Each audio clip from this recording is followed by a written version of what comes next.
Get ready to see the side of India that most people have never even heard about. From a wedding between two frogs done to stop the rain, to temples where thousands of rats are treated like gods, this video will blow your mind. And wait till you see the world's biggest family living under one roof, and a train track that runs right over the sea. Yes, over the actual ocean. These are not just traditions, they're once-in-a-lifetime sights that can only be seen in India. Let's dive into the most unreal things you'll ever witness. Frog marriage to please the gods.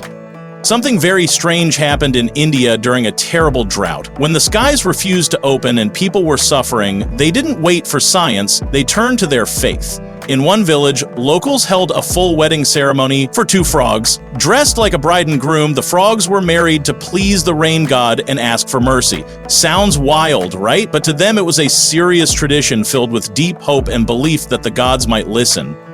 But this wasn't just a one-time act of desperation. Across India, there are many rituals performed to connect with divine powers. Just like the famous rat temple, where rats are treated as sacred, the frog wedding is another example of how people try to speak to the universe in their own way. And guess what? After such rituals, some people say rain did come, even when science had no answers. Call it belief, call it mystery. Some say the gods were listening. Sacred Rats of India. This place might shock you if you're scared of rats. In India, there's a temple called Karni Mata, where over 20,000 rats freely run around. And they're not just allowed there, they're worshipped. That's right, these rats are considered holy. People don't chase them away, and no one's allowed to harm them. In fact, visitors travel from far away just to feed these rats and bow before them. But why? It's believed that showing respect to these sacred creatures can actually make your wish come true. The story behind this temple is even wilder. Long ago, a group of 20,000 soldiers ran away from battle and hid in this area. According to the legend, the goddess Karni Mata knew they had committed a serious sin, but instead of punishing them, she turned them into rats and let them live. Since then, these rats are treated as special souls, not pests. It might sound strange, but for many, this mix of faith, mystery, and folklore makes Karni Mata Temple a must-visit spot.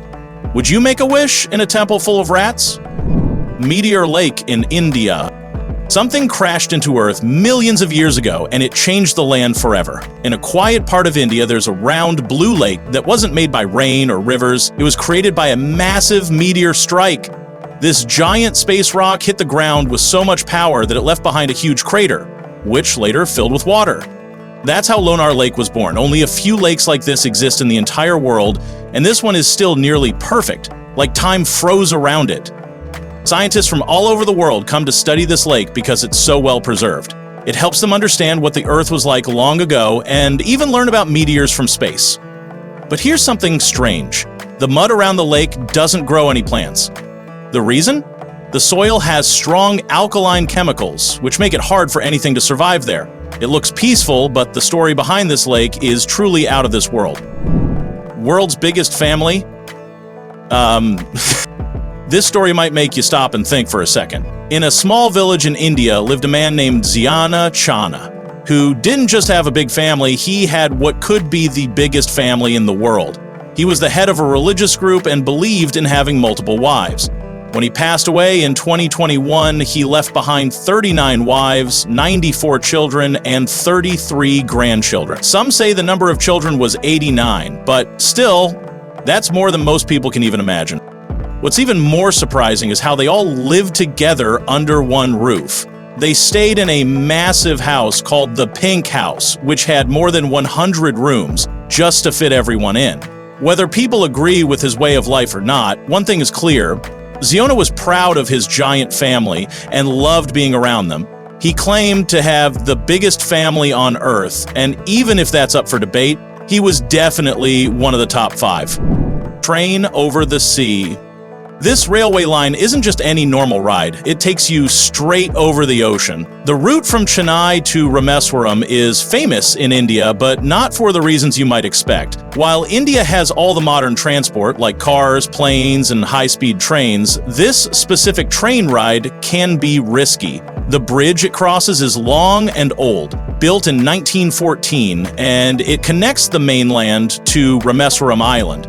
But here's the scary part. The sea below is wild and unpredictable. Storms hit this area almost every day, and during one of those, the ride can feel like the wind might just blow you off the track.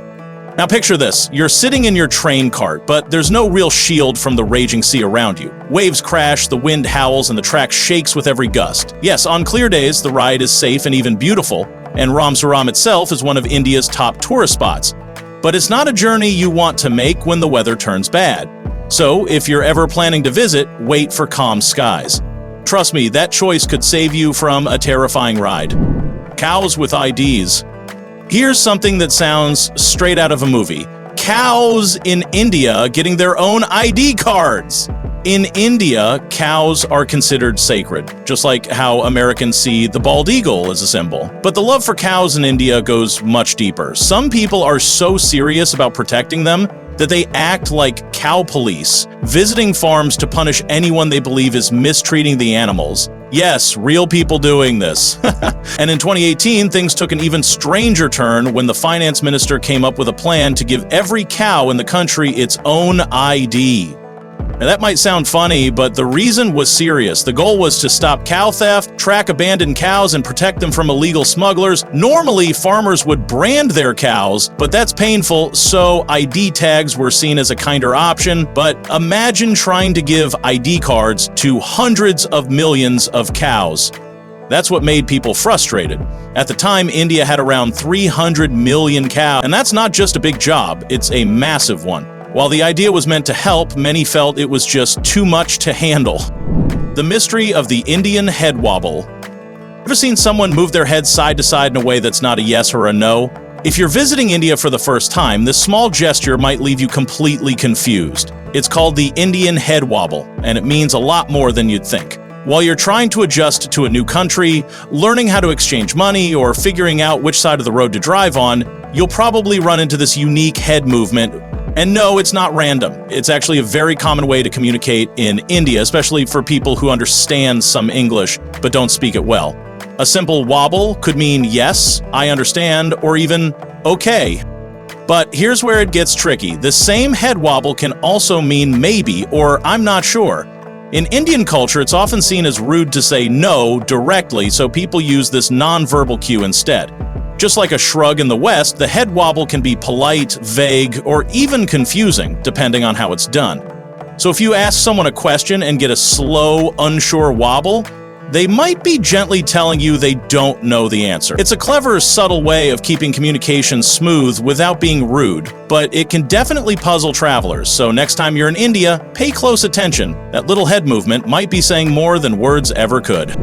India's pollution crisis. It may shock you, but India isn't just polluted, it's been called the most polluted country on Earth. While many countries struggle with pollution, parts of India are facing it at levels far worse than anywhere else.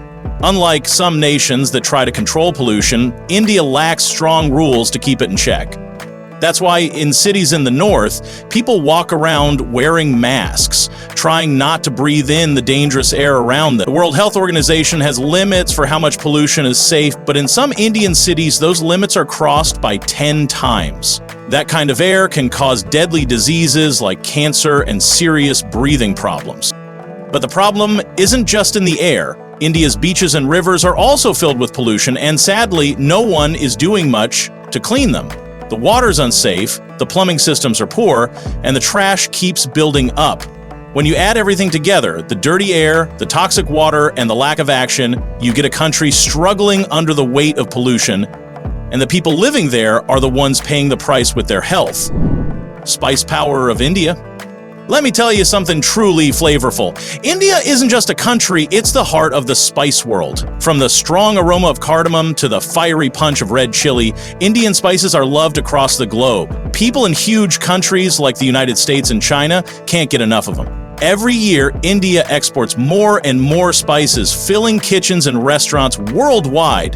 And it's not just about the quantity, they focus on quality that makes your food unforgettable. Now here's the best part. In India, making spices isn't just business, it's a tradition. For centuries, they've worked hard to grow, grind, and deliver the finest spices with care and honesty. It's like they care more about making your food taste perfect than making money. That's why Indian spices stand out. They're made with love, and you can feel that in every bite. If only the rest of the world cared this much about what they sell. Mustache bonus in India. Here's something strange but true. In one part of India, police officers were once given extra money just for having a good mustache. This happened back in 2004 when a police chief believed that mustaches made officers look more manly and powerful. He thought people would respect a cop more just because of how strong and proud his mustache looked. It might sound funny now, but in India, facial hair has deep cultural meaning, especially in villages where men have proudly grown thick mustaches for generations. But hold on, it wasn't that easy to earn this mustache money. You couldn't just grow any random mustache and expect to get paid. It had to look good, neat, bold, and not too scary. There was a fine balance between being respected and being intimidating. If you crossed that line, no extra cash for you. This whole idea might sound like a joke, but in some parts of India, a mustache wasn't just hair, it was a badge of honor. India's hidden seasons. Here's something most people never talk about. India doesn't follow the usual 4 seasons like summer, autumn, winter, and spring. Instead, India has 6. That's right, the people there also count monsoon season and something called Winter's Eve. And no, it's not just for fun, there's actually a deep reason behind it. This idea comes from the ancient Hindu calendar, where every season lasts for 2 months. So instead of stretching out 4 long seasons, they've got 6 that match their weather much more closely. Now think about this. Imagine heavy rainstorms hitting exactly in June and July. That's when India goes through its wild monsoon season. So instead of calling it summer, they just made a whole season out of it. It helps people prepare and live better with nature. It might sound unusual to outsiders, but for Indians, it fits perfectly. Their calendar may be old, but it still works beautifully today. And honestly, if it makes sense for them, there's no need to change a thing. India, home to every religion. So here's something surprising about India. Even though the country follows the Hindu calendar, that doesn't mean everyone there is Hindu. In fact, people from all the major religions live in India. You'll find Christians, Jews, Buddhists, Jains, Sikhs, and many others all practicing their faith openly. It's a country where temples, churches, mosques, and gurdwaras often stand just streets apart. But how did this happen? Well, over hundreds of years, people from different parts of the world traveled to India. Some for trade, some for peace, and some just to live their lives freely. And many of them stayed, bringing their beliefs and building their places of worship. While it's not always perfect and there are challenges, India still gives space for many different religions to exist side by side. India beats China in population. For a long time, China was the king of population. Ever since the United Nations started keeping track in 1950, China stayed at the top. It made sense. China is a huge country. India was always just behind, slowly catching up year after year. But something massive happened in April 2023 that shocked the world. The UN revealed that India's population had reached around 1.5 billion people, officially making it the most populated country on Earth, beating China for the first time ever. What's surprising is how it happened. While China has been strict about birth control, even limiting families to just 1 child in the past, India never had those rules. That difference finally tipped the scale. Why divorce is rare in India? Here's something shocking. India has the lowest divorce rate in the whole world. Out of every 100 marriages, only 1 ends in divorce. Now compare that with the United States, where nearly half of all marriages break apart. At first, it may sound like India has found the secret to strong marriages. But when you look closer, the story changes completely. In India, many women suffer in silence. The society is deeply traditional and often favors men. Women who face abuse or unhappiness in their marriage rarely get support if they try to leave. Getting things like child support or alimony is almost impossible, especially if the husband is powerful. Families pressure women to stay married no matter what, and divorce brings shame more than freedom. So the low divorce rate might not mean happy marriages, it might mean women have no choice. A love made of marble. This place looks like something out of a dream, but it's built from real heartbreak. The Taj Mahal is not just India's most famous monument, it's a symbol of deep love and loss.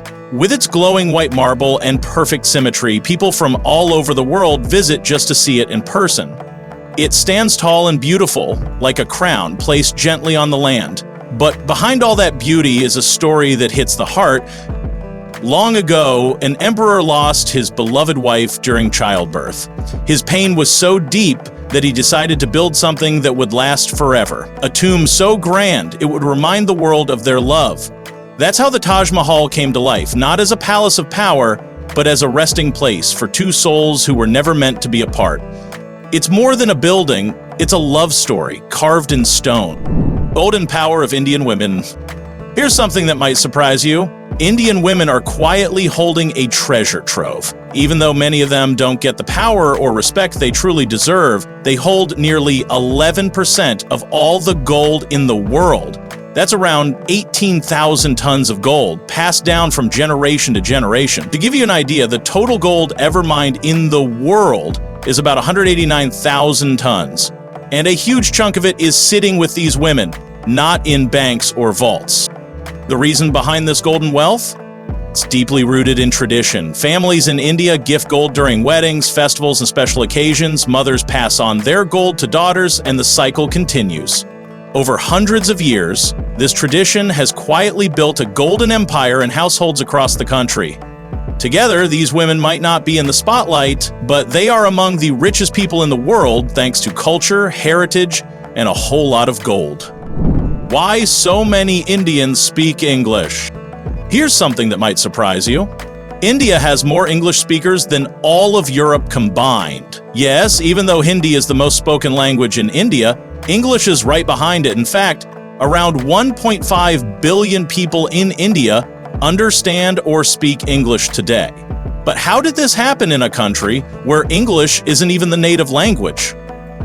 To understand this, we need to go back in history. For almost 90 years, the British ruled over India and made English the language of power, education, and law. It was forced on people during colonial times. Even after India gained freedom, English stayed behind, used in schools, government, and even by tourists.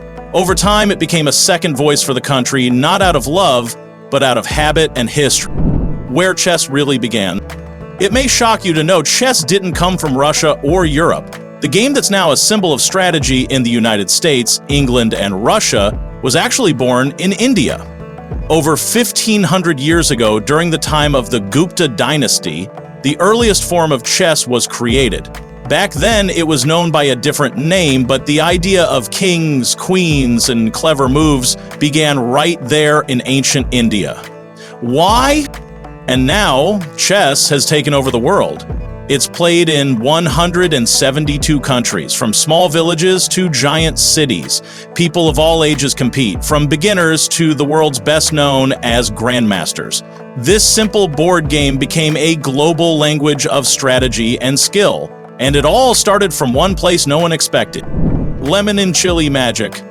This might look like just a strange decoration, but in India, it's serious protection. People hang 1 lemon and 7 chilies outside their homes, shops, or even on their cars to keep bad energy away. It's an old tradition passed down for generations, and it's believed to protect against the evil eye and dark spirits that bring bad luck. The idea comes from astrology, which says the sharp smell of chilies and the sourness of lemons confuse evil forces and stop them from harming anyone. Whether you believe in it or not, when you see these little bundles hanging in the streets of India, now you'll know. They're not just random, they're powerful symbols of safety and belief. India's special day for kids.